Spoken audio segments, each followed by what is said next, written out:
I'm Sailesh. I work for a non-profit called Climate Healers, and so we work with NGOs in India on reforestation efforts. And I have been doing this since 2007, and uh, for most of my life, I had been a lacto-ovo vegetarian. So I would drink milk. I used to love milk sweets. And I would eat eggs provided they were part of some baked good or something. So I wouldn't eat eggs directly, but I used to eat eggs that were prepared. And I didn't think much about it. I thought I wasn't harming the animals, so it's okay. So I was doing the right thing. So I justified it to myself morally that it was okay. But I used to go around giving talks about climate change, and I used to show this picture of before and after of this forest that was protected by the people of Karech in Rajasthan. It's a very dramatic picture. It shows, what happens in 4 years if you leave the forest alone and you prevent livestock from going in there.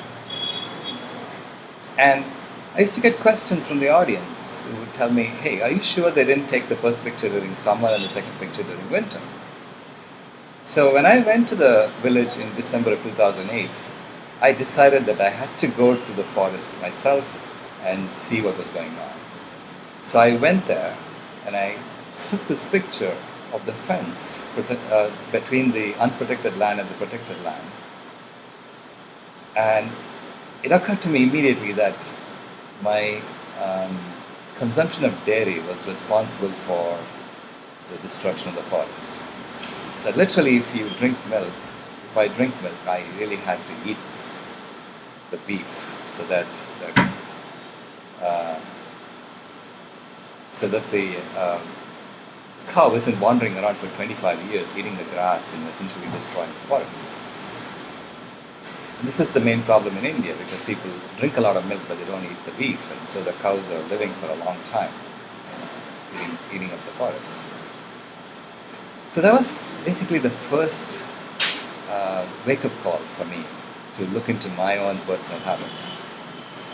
And the second thing that happened during the same trip was that I visited Hyderabad and I met with Amla Kineni, who worked for the Blue Cross of Hyderabad. And she was asked to go inspect the slaughterhouse in Hyderabad and certify that it is meeting requirements. So she said she went to inspect the slaughterhouse, and sure enough, they were meeting requirements, but she saw what was being slaughtered, and she said she immediately turned vegan. And I asked her, "So what was it that made you turn vegan?" And she said, the slaughterhouse was slaughtering 500 buffaloes every day. And all those buffaloes were mothers who had just stopped getting pregnant. And she said these lorry loads of these buffaloes were coming into the slaughterhouse, and you could see the buffaloes getting off the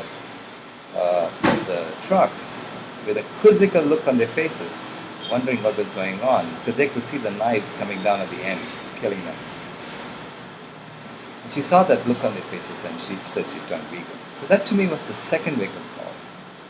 The third thing that happened to me during that trip was a colleague of mine from FES, Jagdish, told me to go watch this video on YouTube about how a buffalo herd came back and rescued their calf after it was caught by lions, which showed how the herd itself was this community, and that they really have attachments to their kids.